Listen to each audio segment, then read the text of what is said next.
Hi, I'm Dustin Revere from Revere Glass in Berkeley, California.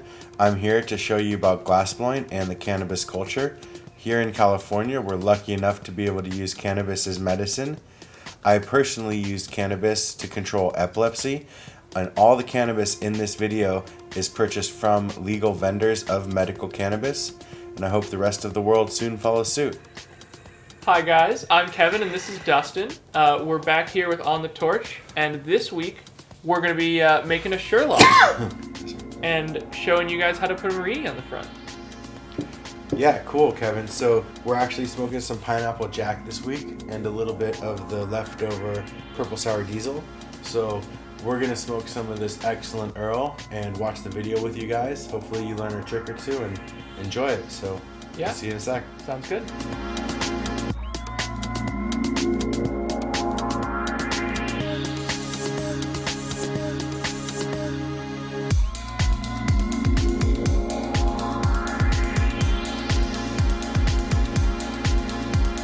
You're going to be using 12mm tubing for your blow tube and 25mm tubing for the body of your Sherlock. So you're just opening up the end of your 25mm tubing here. So you're going in for a straight seal here. Just heat both sides evenly and then a push and a slight pull apart. You want to make sure that there's no lines or gaps or ridges in your seal and that you can see all the way through it. So you're going in to cut your blank here, and you're going to essentially make a two-ended blank and then cut it in half to have the two pieces of your Sherlock. Yeah, I want to have two pieces, and then I'm going to divide it into about 2/3 and 1/3, and that'll be the two pieces of my Sherlock. So you use your V-marver there to cool and condense your tubing down, and then it'll break cleanly with a single snap. So now I'm going to prep my second blow tube, and you can see that I use jacks on this one, and that's just to let you guys know that you can use a bunch of different tools to get to the same result. And that applies to many aspects of glass blowing. There's a lot of different techniques to get the same effect. Yeah, by no means are any of the techniques that I'm showing you the end all. It's just the way that I prefer to do things. So you flared the end of your 25mm there, and another straight seal. So once your seal is cool there, you're going to go in and make your cut at about the 2/3, 1/3 mark. And the 2/3 portion will be the neck and mouthpiece, and the 1/3 will be the bowl. So I'm going to use my V-blade here to snap that off. Even though I'm going to close the ends, it's still going to give me a nice clean separation point. And you'll pop half of that in the kiln to use later. And now you're going to go in, close up the end, and punny up to it to shape the neck of your Sherlock. It's just like shaping the spoon that we did in the last video with the wig-wag. So I'm going to heat up the whole thing, make a nice tapered heat, and blow out half a bubble just like I did for the spoon. So it's very similar. So the first step we want to do is attach a punty and then heat up the main blank with a tapered heat so it'll pull out evenly. So you have your heat about where you want it there, and you start to pull. Each time you heat up glass, it goes a little differently. So what you want to do is kind of adjust your style for each time you heat up a piece. So I noticed that it was a little bit hotter in one area than I wanted it to be and a little colder in another area. So I brushed it against the flame to even out that heat a little bit. Now that you have the taper you want, you're going to go in and just put a little Maria near the mouthpiece. Exactly, it's going to make a nice point for your lips to touch, and it's going to be smooth and thick in case you were to drop your Sherlock. So once your Maria cools enough there, you'll go in and just stretch a little bit on the blow tube side of that Maria to condense the walls down. Make sure you use a real pinpoint flame to get in there so you don't distort your Maria or pull apart your seal in any way. After you get it nice and evenly hot, sometimes I just suck just a little bit and it'll help condense the wall to the size that I need. Go back in there and clean up any devitrification that you see. And then once it cools enough, you're going to go in and add a Maria partway up the neck of the Sherlock. Yeah, that Maria is going to be the separation point between the area that I bend for the neck and the area that I make the seal for and then bend for the bowl. You're just going in with a more precise flame there and a little bit of pressure between your hands. Once you put the Maria in, you look at the shape and decide if you want to make any adjustments. In this case, I'm going to heat up right below the Maria and taper it down just a little bit to finalize my shape. After you finish your shape, you want to take off your punny and then heat up the whole thing and make a nice bubble and let it hang down a little bit to give an even walled dropping bubble a little bit. A little bit of an elongated shape. Exactly. So you're just giving it a consistent heat there, keeping it rotating with a slight puff, and then using the downward angle. Once it's the shape that I want, I let it cool, and then I'm going to heat up one side. And that's the side where you're going to open up the hole where your bowl piece will be attached. Exactly. The seal that we're making here is called a side seal. So you're flipping the piece back and forth just like you would for blowing a bowl hole to keep the glass from slumping, but you're going to blow out a slightly larger hole than you normally would. Exactly. And once I get the hole in there, I'm going to open it with my tweezers a little bit to the size that I want. Get the flame in there, make sure it's even, nice and polished, and that's ready for your connection. And so now you'll pop that in the kiln, and we're going to make the bowl piece now. So for the bowl piece, what we're trying to look for is an inverted cone, and I want the smallest end to be on the blow tube while the widest end to be away from me. And then you will push your bowl into that wide end of the cone. Exactly. And so what I'm going to do here is marver it down at an angle, and that's going to help shape those walls and shape that piece the way that I want.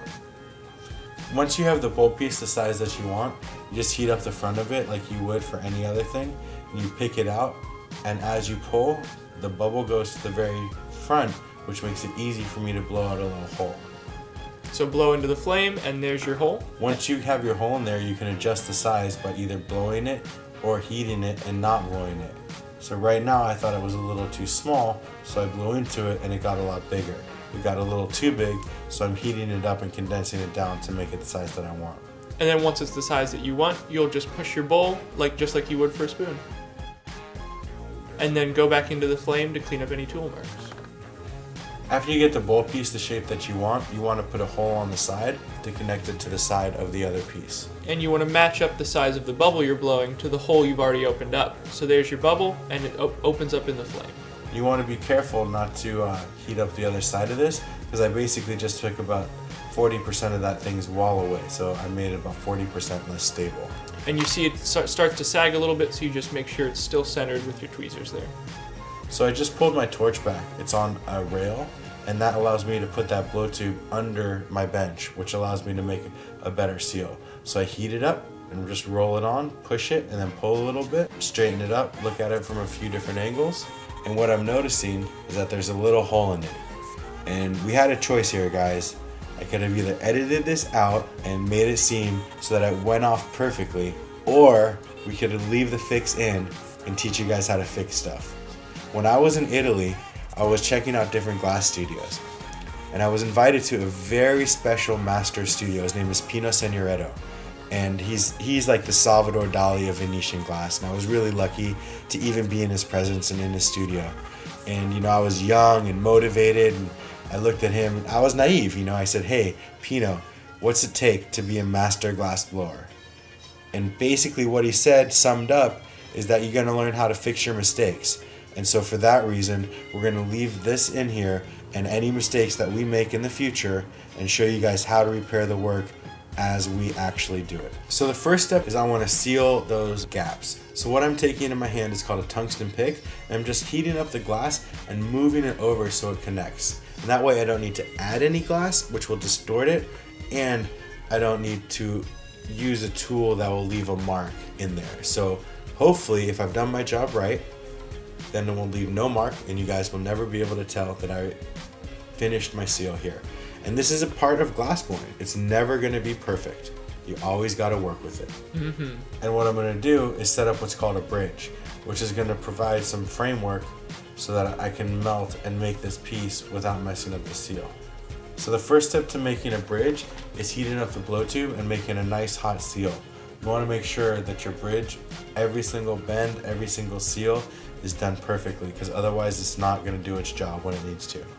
Yes, when you need it to be holding your piece the most, the not perfect seal will fail and your piece maybe cascading to the floor. It has happened to the best of us. So you're just going to use your tweezers to make the connection to your bowl piece there.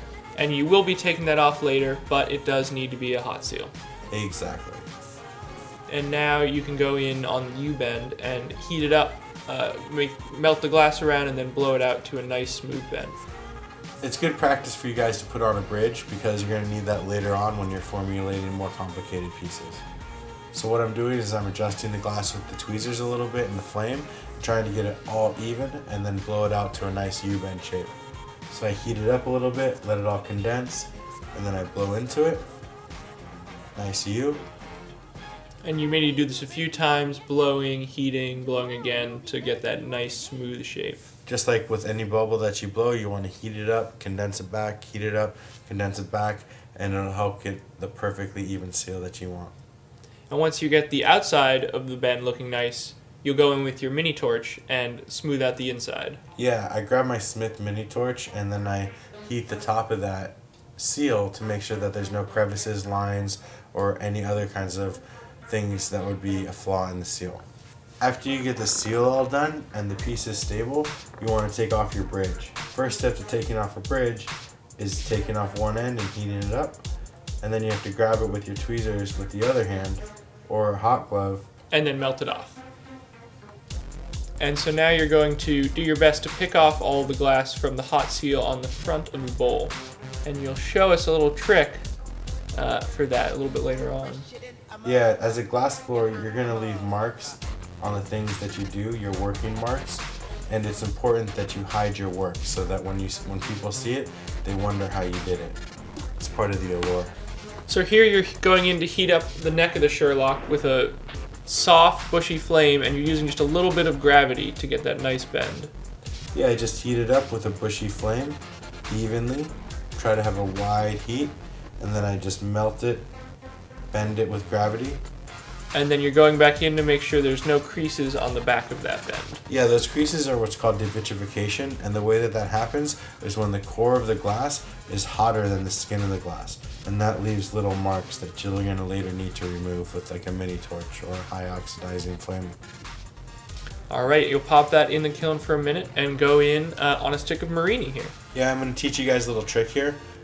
If you have like a blemish or a mark on your piece and you want to cover it up, just put a marble on it. There's a lot of ways to get a lens over a Marini. This is the way that I've had the most success getting a clear image every single time. So I have my Marini in the kiln. Once it's hot, you take a 3mm rod, heat it up to a ball, and cover the end of the Marini. Don't have the Marini be very hot because it'll smear the picture. Once it's on there, take a little bit of the rod away and then melt that back. And that should give you a very clear picture because the Marini itself had no opportunity to get hot and to move around.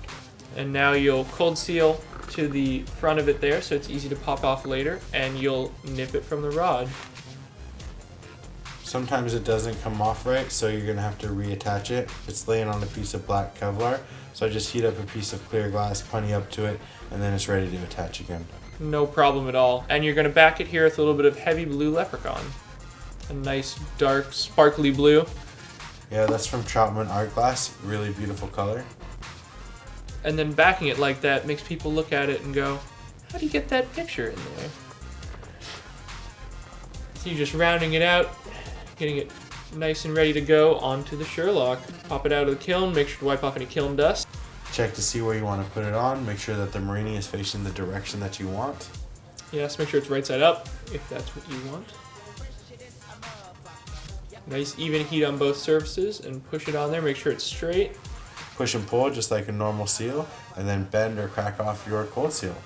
Once it's on there, you want to go in there with the torch and go around the seal and make sure that it's completely even and completely sealed the whole way through. Make sure it flows nicely from the marble into the Sherlock. Exactly. One solid piece of glass. And now you can go in with your center lynx flame there and just round it all out. When you pop your carb, you just heat up one side, blow it in the flame, and open it up. If you want to adjust the size of it, you can heat it without blowing to condense it down, or heat it and blow really hard and it'll open it up a little bit more. And now that you have your carb in there, it's time to use your diamond shears and take your Sherlock off the blow tube. So you just give your diamond shears a little bit of heat there to avoid shocking the glass. Going in and condensing and cooling the neck there, and then when you give it a slight tap, it'll pop right off. you want to make sure to heat your diamond shears up before you grab your piece, and only do this on small sized pieces like spoons and simple Sherlocks. Once you get to a more complicated piece, I use a different method for breaking things off. And you're just opening up and flattening the mouthpiece there to give it a nice feel on the lips. And there we go. That's a nice looking Sherlock.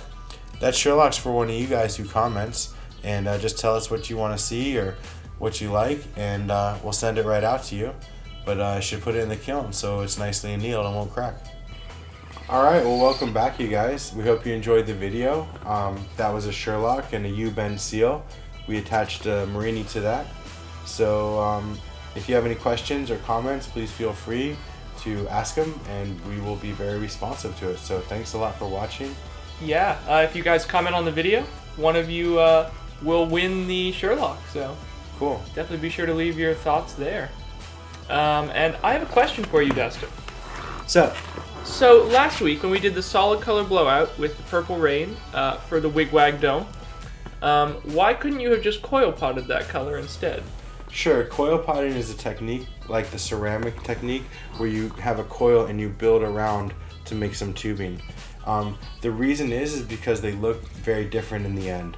The blowout will give you a completely solid, seamless bubble, whereas the coil pot will give you lines and striations, which are great for some techniques, but not so good for others. So we're going to be going over coil potting within the next few videos while we're doing the making of the tubing videos. So check it out, and we'll make something cool with it.